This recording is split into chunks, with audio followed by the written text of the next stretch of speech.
Chers amis, Shabbat Shalom, on vous voir. Aujourd'hui, Parashat Ekev. Ce thème de Ekev est un thème assez bizarre en hébreu, puisque vous savez que l'hébreu est une langue vivante.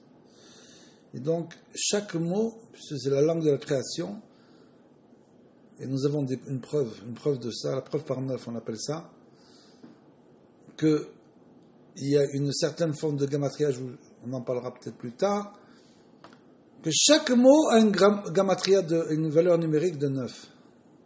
Chaque mot de la langue hébraïque. Chose incroyable. Donc c'est une langue vivante avec laquelle Dieu a créé le monde.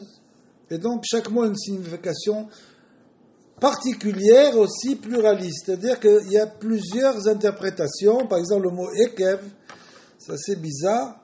C'est traduit ici, Vaya Ekev Tishme'un et Amishpatim.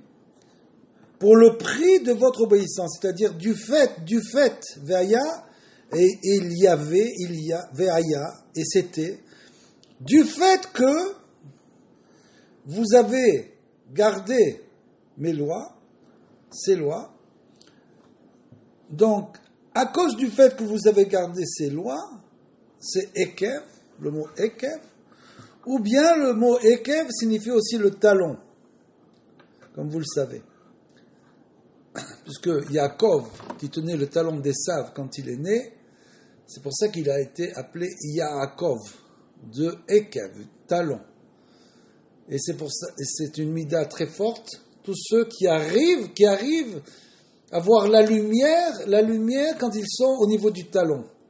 C'est-à-dire, comme l'explique Rabbeinu dans toute sa Torah, que pour lui le plus important c'est les balei teshuvah et les guérim. Nous sommes tous des balei teshuvah et nous sommes tous des guérim. C'est ça que nous sommes, puisque nous faisons teshuvah sans arrêt. Des guérim, des convertis, on est tous des convertis. C'est-à-dire qu'on doit toujours avancer, toujours dévoiler ce qu'il y a en bas, au niveau du talon. Et qui c'est qui l'a fait aussi le mieux?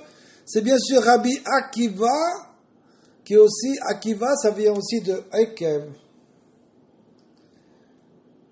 Et donc, c'est lui qui a, puisque c'est le plus grand Baal Teshuvah, Rabbi Akiva. Et donc, ce mot Ekev, Rabbeinu nous explique, d'après le pasuk Vaya Ekev Tishme'un et Amishpatim, donc, du fait que vous avez écouté, obéi à ces lois, à Ele, Veshamartem, Veasitem, Otam, et vous les avez gardés, vous avez été fidèles à cette alliance, du fait que vous avez continué à écouter ces lois, Akadosh Baruch Hu, il a gardé avec nous, avec le peuple juif, il a gardé son alliance. Il n'a jamais défait son alliance, bien que nous soyons passés par des périodes très difficiles, mais jusqu'à la délivrance finale, il ne nous a pas lâchés, grâce à Dieu, et on a été toujours avec lui, donc il a envoyé comme on l'a dit, dans chaque génération des tzadikim, des grands tzadikim, des lumières, des météores qui sont tombés dans ce monde pour éclairer le peuple. Et Rabbeinu nous explique que Ekev, Davka, justement, Ekev Tismeun, le mot d'Ekev n'est pas fortuit. Ayenu, chez Asonim, Mitgavrim, Ad She'u Tachat Ekev Raglim.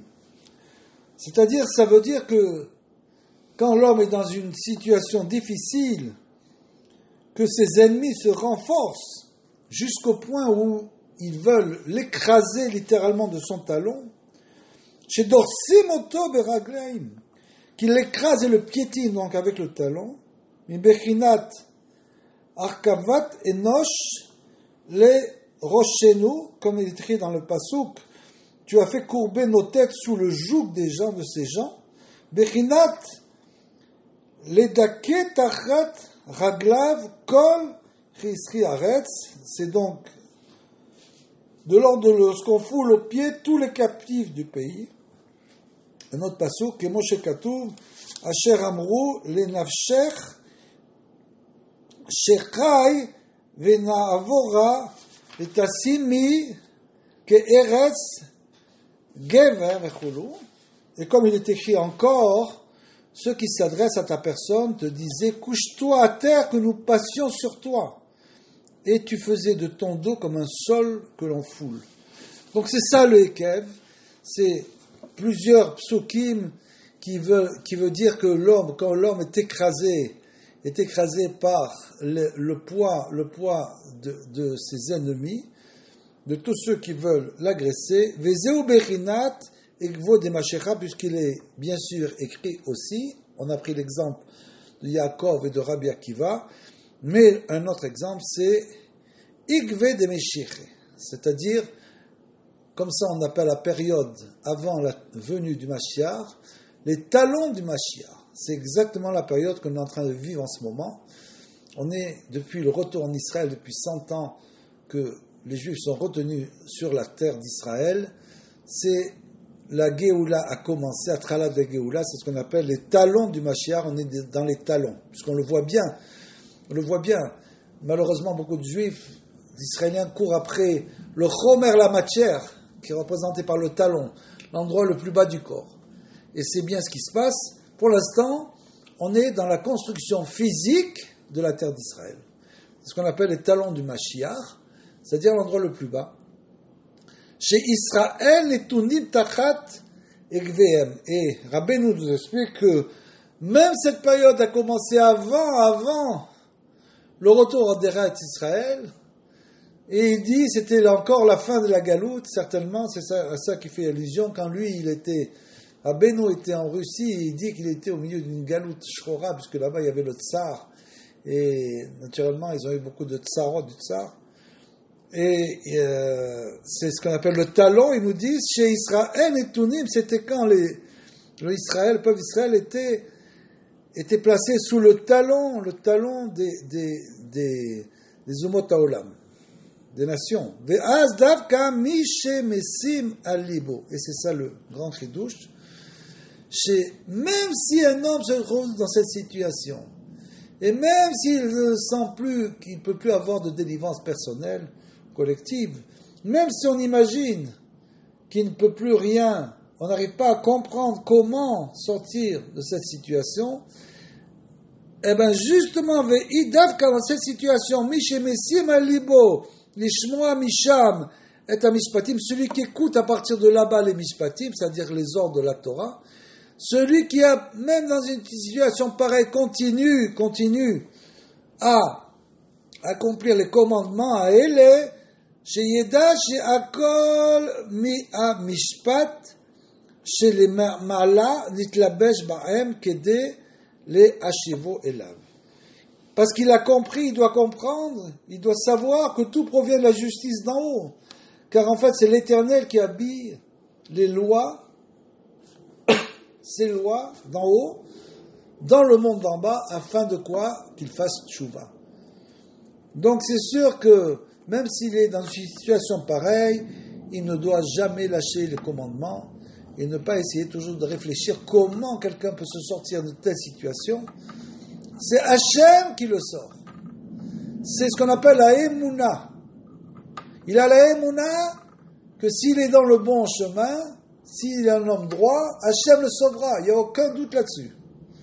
Mais c'est Hachem lui-même. Et c'est ça.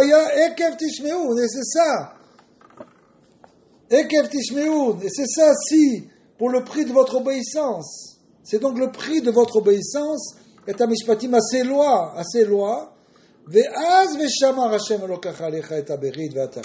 après il est écrit, et donc du fait que tu as continué, même dans cette situation, à accomplir les commandements, alors il garde avec toi son alliance.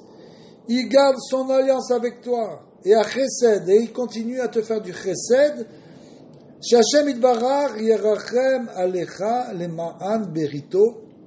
Parce que bien sûr tout vient que Hashem Akadosh Baruch Hu, il a pitié de nous, finalement, il nous prend miséricorde, du fait de l'alliance qu'il a fait avec nos pères, et avotav, qui shomea el evionim Hashem ve'et chaschavlo baza. Et donc, parce qu'Hashem écoute les malheureux, les pauvres, et ses captifs, il ne les dédaigne point, c'est-à-dire que Hachem, si on mitboded et on lui demande d'avoir de la miséricorde pour nous, de ne pas regarder, de ne pas aller selon le compte véritable, mais de changer de compte, avoir un compte de miséricorde avec nous, alors à ce moment-là, Kadosh Baruch Hu, bien sûr, Merachem, il est appelé Av HaChachama, le Père miséricordieux.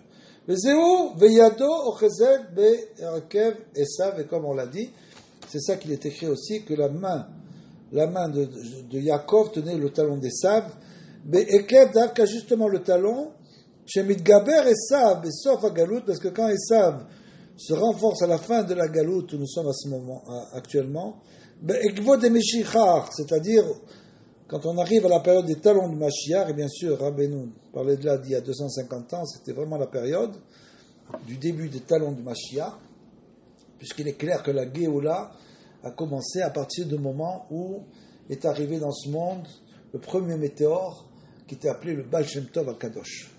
C'est là que la Géoula a commencé, puisque le Baal Shem Tov est venu déjà dévoiler une nouvelle facette de la Torah, qui n'avait pas été dévoilée depuis l'Arizal. Donc il a dévoilé une nouvelle facette, parce que c'est la facette que Rabbi Nachman va aussi dévoiler une autre nouvelle facette, et donc à partir de tout cela, nous avons la Torah du Mashiach, c'est-à-dire la Torah de la Géoula, qui nous permet de tenir dans la situation que nous vivons, qui est la fin de la Galout, Agalout be'egvo de Meshicha, ve'yerse l'erdos be'agvo al Rosh Israël, et bien sûr, c'est là que on veut écraser la tête du peuple d'Israël, son talon Bechinat, Agdil Alay Akev. Il a levé le talon contre moi. Az Davka Yado, et justement il tenait avec sa main. Pourquoi avec sa main, Yaakov? Bechinat Emouna, puisque ça veut dire que le seul moyen de tenir dans ces situations, c'est uniquement de se reposer sur la foi. Uniquement la foi. La foi, c'est quoi? La foi, c'est justement la non-compréhension. C'est-à-dire que quand on ne comprend pas quelque chose, alors on a la foi que cette chose-là se réalisera pour le bien, toujours pour le bien, puisque tout est pour le bien. Donc c'est ça la foi. La foi, c'est la non-compréhension, c'est l'annulation de la chokhma, de la connaissance. Comme le dira Benoît, on doit annuler notre connaissance tous les jours, faire une sorte de méditation, dans laquelle on va annuler notre connaissance en essayant de se fondre dans l'infini, c'est ça la foi. Donc cette annulation totale, c'est ça qui permet à Akadosh Baruch Hu, qui est appelé Makom, de venir dans ce monde. C'est-à-dire qu'on lui fait une place. Quand on s'annule, on le fait descendre vers nous, on lui fait une place. Vechinat Tefila, c'est donc la prière, comme il est écrit, Veillez Yadav Emuna, comme il est écrit que les mains de Moshe Rabbeinu, pendant la guerre contre Amalek, était Emouna. Quand il levait les mains vers le ciel, on gagnait la guerre. Quand il les rebaissait, on la perdait, jusqu'à ce qu'on lui mette 2 grandes pierres sous ses bras et qu'il reste comme ça, avec les bras en l'air pendant toute la bataille. Et comme ça, nous avons gagné la bataille, puisque ses mains étaient la foi. Donc on ne gagne les batailles que par la foi. Pershim Betzelo, Ochezet Be'egevo, ou les Apilo, ou les Ashvilo Ayedeze. Et donc, en Colosse, ça traduit là-bas, étendu, ses mains étaient étendues en prière, comme on l'a dit, tenait son talon, celui d'Esav, afin de renverser, de le terrasser de cette manière. C'est comme ça on a réussi à terrasser Amalek, avec uniquement la foi de Moshe Rabbeinu, qui aime kochenu et la bapé. Parce que le peuple d'Israël, ça, bien sûr, comme l'a dit, avait compris Bilam à Racha, aime kochenu et la bapé. Toute notre force réside dans la bouche, dans la prière. Les forces à Umanut, à voter-nous. Essayez de savoir, de comprendre quel travail extraordinaire ont fait nos patriarches et d'essayer de se coller véritablement, de se coller et d'employer le savoir-faire en quelque sorte, le Umanut, qui est la prière, puisqu'on sait qu'Abraham a dévoilé la prière du matin, Israël celle de l'après-midi, et Yaakov celle du soir. Donc c'est à travers ces prières, ces demandes, ces petites des doutes, ce dialogue avec Akadosh Baruch Hu, parce que pour eux c'était vraiment un dialogue, parce qu'il y a marqué, par exemple, chez Yaakov, la soir Bassadé, il vient discuter, il était en discussion avec Akadosh Baruch Hu. Donc quand vient le soir, donc ça veut dire c'est vraiment une discussion, parce qu'à l'époque les prières n'étaient pas imprimées bien sûr, c'était uniquement un dialogue. Donc essayer de comprendre ce qui s'est passé, quel a été le dévoiement des patriarches et de continuer en quelque sorte leur travail, et de crier vers Akadosh Baruch Hu, Mikol Makom Shehu, quel que soit l'endroit où nous nous trouvons. C'est-à-dire, quel que soit le niveau où nous nous trouvons, nous avons toujours le pouvoir, la capacité de crier vers Akadosh Baruch Hu. Et dans cette paracha, bien sûr, Ekev Vaya Ekev Tishmeroun, Ekev, bien sûr, maintenant, c'est le talon. Là, on a vu, c'est le talon du Mashiach. C'est en fait une période spéciale où le peuple juif est dans une situation difficile avant de revenir en Eretz Israël, comme on l'a vu, bien sûr. Et que c'est le dernier moment, en quelque sorte, avant le début de la délivrance. Et là, Rabbeinu nous dit aussi que Ekev, c'est aussi le talon lui-même, Raglaim, c'est le bas du pied. Pourquoi le talon, justement? Ayenu chez Mitkashru et à Torah be levavchem. Parce qu'on doit, tout notre travail, c'est d'essayer de relier la Torah au cœur. C'est-à-dire de relier le sechel, c'est-à-dire la connaissance, l'entendement, tout ce qu'on a appris par l'étude, de relier cela au cœur, on l'a dit souvent, c'est-à-dire que si on ne relie pas ça au cœur, on n'est ni plus ni moins qu'un universitaire, c'est-à-dire qu'on étudie la Torah juste pour le kavod, pour des raisons personnelles, pour dire qu'on est religieux, etc. Mais si on ne le relie pas la Torah à nos actions, à ce moment-là, on est ce qu'on appelle un religieux, c'est-à-dire ça, la Torah, c'est devenu juste une religion et c'est plus un mode de vie. C'est juste une religion. C'est pas un mode de vie, on ne la vit pas tous les jours, et c'est ça que nous dit Rabbeinu. Et nous, et comment on fait cela? En le reliant au cœur. Comment on obtient ça? Eh bien, tout simplement, très simplement, en priant, demandant à Akadosh Baruch Hu qui nous aide à relier notre Torah, ce qu'on a appris, au cœur, et c'est ce qu'on appelle la Torah Tfila, c'est-à-dire que Rabbeinu a une grande partie de sa Torah basée là-dessus, où chaque fois qu'on étudie quelque chose, par exemple là vous entendez des Dvar Torah, vous devez donc à la fin de Dvar Torah demander à Kadosh Baruch Hu que ce que vous avez compris, qu'il le fasse descendre au niveau du cœur, au niveau de l'action. C'est-à-dire que de faire de la Torah Tfila, c'est-à-dire il vous donne la véritable compréhension de ces paroles-là. C'est-à-dire que Akadosh Baruch Hu nous aide, si on lui demande, si on prie, nous aide à comprendre la Torah avec la tfila, grâce à la tfila, grâce à la prière. Kolkar, ad she tishmeu ota betor akavim, jusqu'à ce qu'elle descende, même pas au niveau de notre talon. Elle doit descendre de la tête, du cerveau, jusqu'au talon. Nous dit Rabbeinu, betor akavim, à travers les jambes, chez Ubechinat Amamon, chez Nikra Regel. Et ça, le Regel, c'est bien sûr, c'est Bechinat, ça vient du lobe de l'argent. Le Regel représente, puisque bien sûr, le Regel Bachouk, c'est écrit au Hanouka, c'est-à-dire que le Regel, c'est l'homme court toute la journée, après quoi il court? Eh bien, il court après l'argent. Tout le temps, il court après l'argent, en s'imaginant qu'il est en train d'amasser de l'argent. Ça, c'est une grande force du mauvais penchant, de faire croire à l'homme qu'il passe sa vie à amasser de l'argent, il n'amasse rien du tout. Et au contraire, il va descendre au niveau du talon.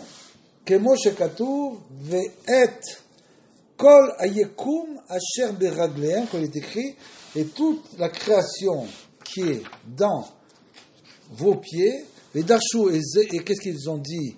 Les sages, ils ont interprété Zemamono shel Adam chez Ma'amido al Raglam, parce que c'est l'argent, c'est grâce à l'argent que l'homme va pouvoir se lever.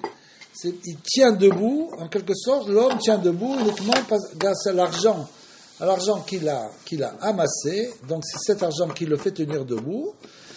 Ve'az ve'shamar Hashem Elokecha lecha et haberit ve'et hachesed, et après il est écrit, et Akadosh Baruch Hu, il va te garder grâce à quoi? Grâce à la bérit, c'est-à-dire grâce à la brite, vers chesed, c'est-à-dire grâce à ce qu'il a dit à nos à nos pères, il a créé avec eux une entente, une brite, vers chesed, et qui nous est toujours grâce à la miséricorde. Qui az yé lecha kelim lekabel et chesed, parce que à ce moment-là, dans ces conditions-là, on va aller voir quelles conditions l'homme a la possibilité de recevoir le chesed divin, qui kartikun akelim naase ke mishtaknim et amamon shesham klal kol achendat ezodei alma. C'est-à-dire qu'en fait, dès que l'homme comprend la fonction véritable de l'argent dans ce monde, dès qu'il comprend que l'argent, c'est pas un but, mais c'est un moyen d'arriver au but. Ça peut te servir comme moyen.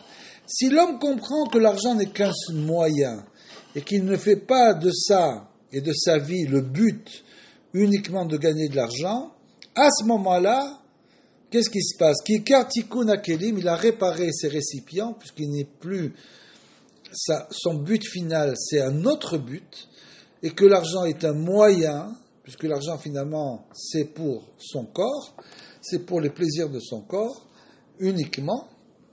Ikar atikun, il a réparé les récipients, chez Mitnakom il les répare à Mammon, il a réparé donc ce qu'on appelle l'argent.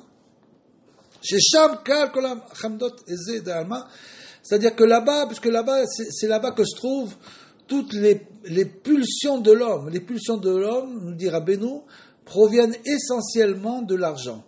Donc s'il a annihilé ses pulsions de devenir riche pour le plaisir de devenir riche, pour l'argent lui-même, à ce moment-là, il peut recevoir le chesed de Akadosh Baruch Hu, c'est-à-dire que Akadosh Baruch Hu nous fait sans arrêt des brachot, nous recevons sans arrêt de la lumière. Si le récipient est réparé, à ce moment-là, cette lumière vient et réchauffe l'homme, c'est-à-dire lui donne ce qu'il doit recevoir. Sinon, à un moment donné, cette lumière va commencer à brûler, puisque les récipients ne sont pas adaptés à recevoir la lumière qui est immuable. C'est une lumière immuable. Tout dépend de nous en bas.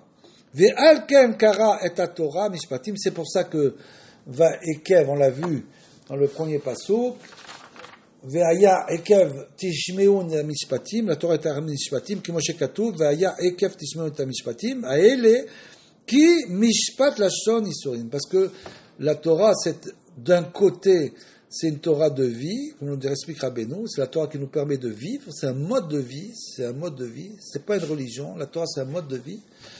C'est pour ça qu'on l'a dit, ça, on doit faire descendre dans le cœur pour que ça devienne vraiment un mode de vie et pas une religion. Pas uniquement quand tu vas à la synagogue ou tu vas étudier la Torah, c'est-à-dire que c'est dans ton travail que tu dois dévoiler la Torah. C'est là-bas qu'on dévoile la Torah, c'est pas la synagogue. Donc, Mishpat Lashon Isurin, et donc ça, et aussi c'est un mode, c'est Torah Traim et Torah Mavet, parce qu'il y a beaucoup d'interdits dans la Torah. Kemo Sheperesh Rashi, comme il est écrit Rashi, Yeshaya, chez Mishpat, Mishamesh, Shalosh Leshonot. Parce que la Mishpat, il emploie trois manières de parler.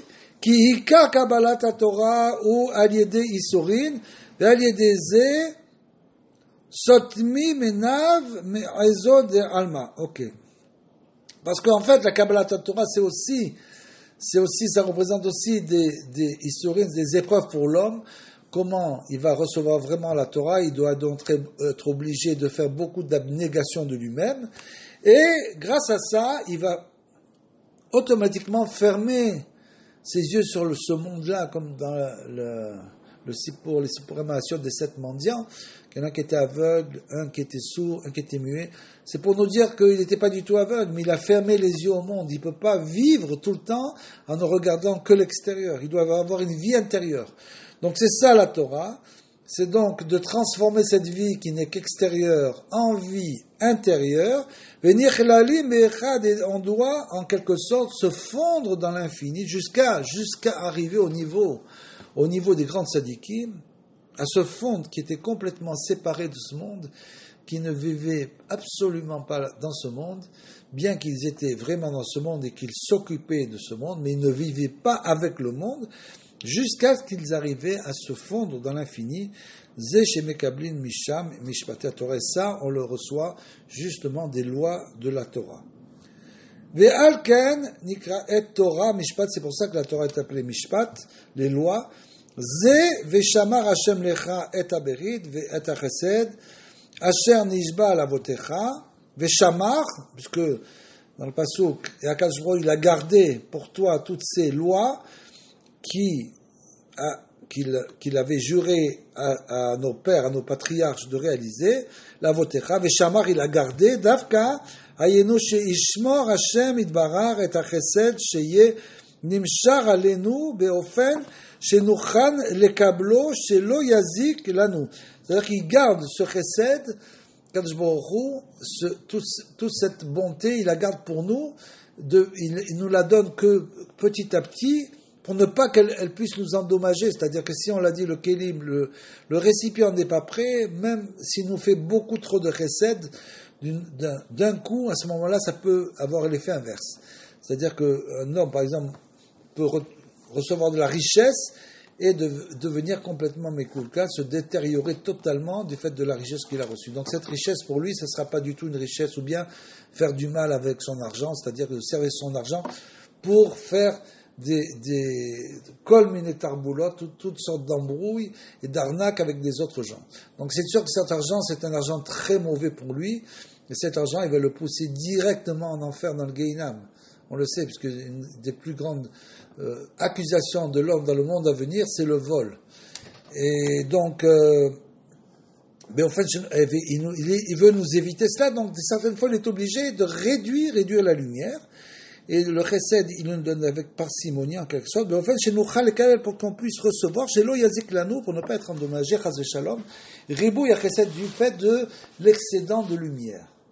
Ve'al ken afal pi shekvar nishma le'avotenu la'asot imanu chesed nishba. Et bien qu'il ait juré à nos pères de nous faire du chesed, afal pi ken i efshar le kablo ki im al yede chez Yekayem, Ve'aya, Ekef Tishmeun, et ça, on a pu le recevoir uniquement si on applique le pasouk, Ve'aya, Ekef Tishmeun, pour le prix de votre obéissance à ces lois. C'est-à-dire que la manière de recevoir le vrai chesed de Akadosh Baruch Hu, la vérité, c'est uniquement si nous, on va selon ces lois, on vit selon notre vie. C'est pas uniquement, on l'a dit, la religion, on vit toute notre vie entière, du matin au soir, selon les lois de Dieu.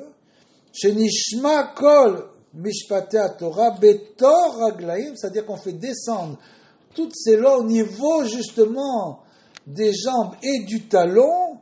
Bemechinat Regle Amda Be Mishor, comme il est écrit que Raglaim, mes pieds ont tenu bon sur la colline. Dayenu Betor Amamon, c'est-à-dire c'est allusion à l'argent, Shenikra Raglaim, qui est appelé, comme on l'a dit, les pieds. C'est-à-dire que si on a réussi à dévoiler la vérité de Akadosh Baruch Hu dans ce qu'on appelle les transactions commerciales, si on a réussi à dévoiler dans ce qu'on appelle la parnassa, c'est-à-dire la manière dont un homme gagne sa vie, à ce moment-là, c'est là qu'on a vraiment réussi à faire descendre toutes les lois d'Akadosh Baruch Hu au niveau du plus bas, qui est l'argent.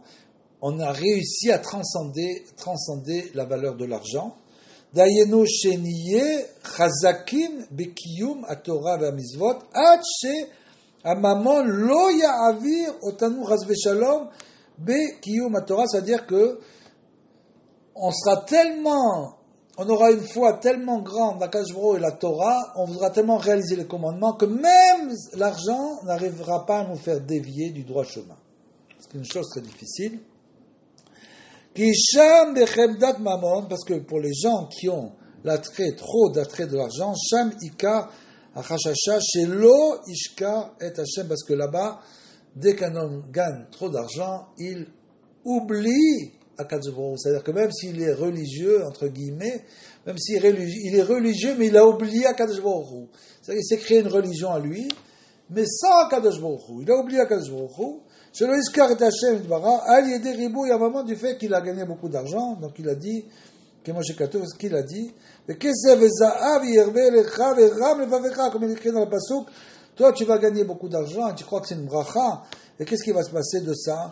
Toi tu vas t'enorgueillir de ça. Ram Levavecha, Veshachachta et Hashem, et tu vas oublier Kadosh Baruch Hu, et tu vas te créer une nouvelle Torah, un nouveau Dieu, et tu vas vivre comme ça, en pensant que ce que tu fais c'est bien.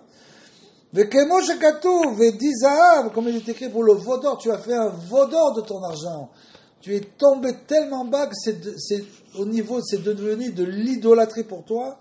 Kemo shedarshu rabotenu, aval im tiske lishmoa et mishpatei Torah. Seulement si tu gardes vraiment les lois de la Torah dans ta vie, tu en fais de ta vie, tu les fais descendre au niveau du talon.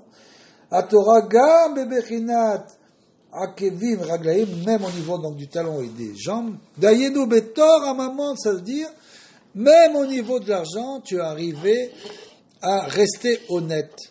Tu es donc un religieux honnête. À ce moment-là, Akadosh Baruch Hu, comme il est écrit, il te bénira le fruit des entrailles, etc., etc. C'est-à-dire, c'est une vraie bénédiction. Ve'az eshamar lecha et Hashem elokecha chesed, il gardera pour toi toutes ces bontés qu'il voulait accomplir. Chez Lo Yishlot Bo Zar, que aucun étranger ne pourra te dominer. Beofen chez Lo Yazik Lecha Ribouy Chesed Chazé Shalom, pour ne pas tout cela, pour ne pas que la multiplication des bontés qu'Akadosh Baruch Hu nous donne, s'il nous donne une grande bracha de la parnassa, par exemple, financière, que cette bracha-là, c'est une bracha uniquement dans le cas où elle ne va pas te détériorer. Parce que si elle se détériore, c'est le signe, l'homme croit que c'est une bracha, mais en fait c'est une klala plutôt qu'une bracha. Qui abat les taher, mais c'est parce que ça dépend de la kavana de l'homme, bien sûr. Si l'homme vient pour se purifier, alors on va l'aider.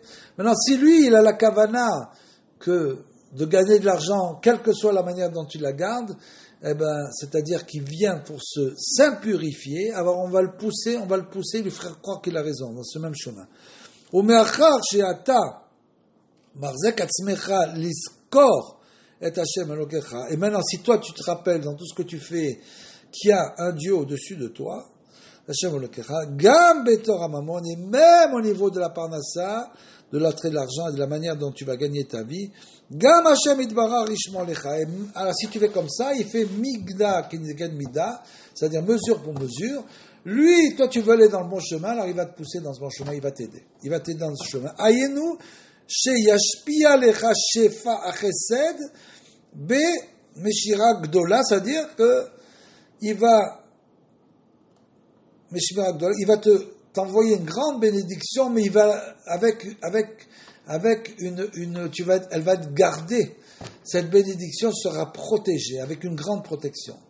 Puisque vous savez, dans la Birkat Kohanim, Yevarecha Hashem Vishmerecha, le premier pasuk, c'est-à-dire que Hashem te garde, Yevarecha Hashem, qui te bénisse, et il te garde. C'est quoi? Là-bas, la Kavana, c'est que l'argent que les gens gagnent, soit de l'argent bien gagné, et donc celui-là, il a une bracha. C'est-à-dire que même s'il y a peu d'argent, ce peu d'argent contient en lui une bracha, donc il est gardé.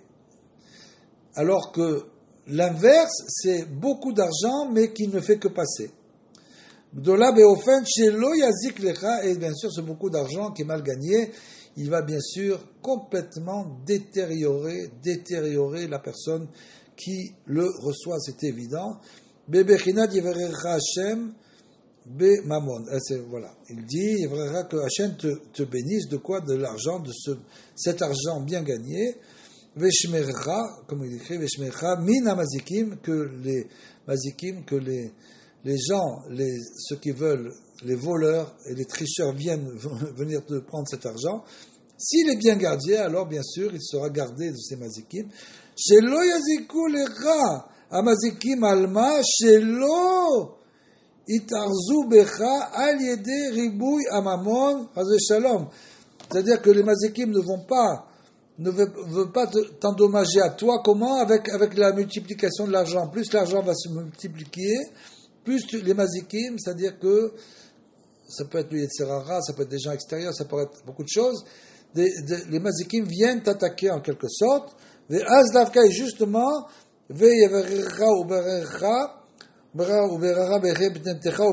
si c'est comme ça, c'est la suite de ce qu'on a dit, c'est-à-dire à ce moment-là, il t'aimera, comme il est écrit, il t'aimera, te bénira, te multipliera, il bénira le fruit de tes entrailles, le fruit de ton sol, ton blé, ton vin et ton huile, le produit de ton gros et de ton menu bétail, dans le pays qu'il a juré à donner, juré à tes pères de te donner. Amen. Qui aspira lecha kol atov, parce qu'il te donnera toi tout le bien finalement, juste parce qu'une personne a décidé de garder sa vie honnêtement. Vous vous rendez compte un peu le kohar que l'argent peut avoir, c'est-à-dire il peut d'un côté procurer une très très grande bénédiction à celui qui l'utilise de manière droite, et d'un autre côté, ça peut être une très grande malédiction pour celui qui l'utilise mal, bien sûr. Qui yashpi alecha kol tov, il va te donner tout le bien, toute la bonté, toutes les bonnes choses. Qui tuchal lekabel, ribouille hashefa, parce qu'à ce moment-là, dès le moment où tu as décidé que cet argent serait bien utilisé, à ce moment-là, tu as le keli pour recevoir beaucoup plus, ribouille, shefa, beaucoup plus, à chesed, des bontés aliédées, tikkun, à kelim, dès le moment où tu as décidé. Cette décision, c'est ce qu'on appelle la réparation des kelim, la réparation des récipients, et à ce moment-là, qu'ils viennent de la tête jusqu'au talon, et ça ne sera que bénédiction. Shabbat Shalom, on me verra à tous.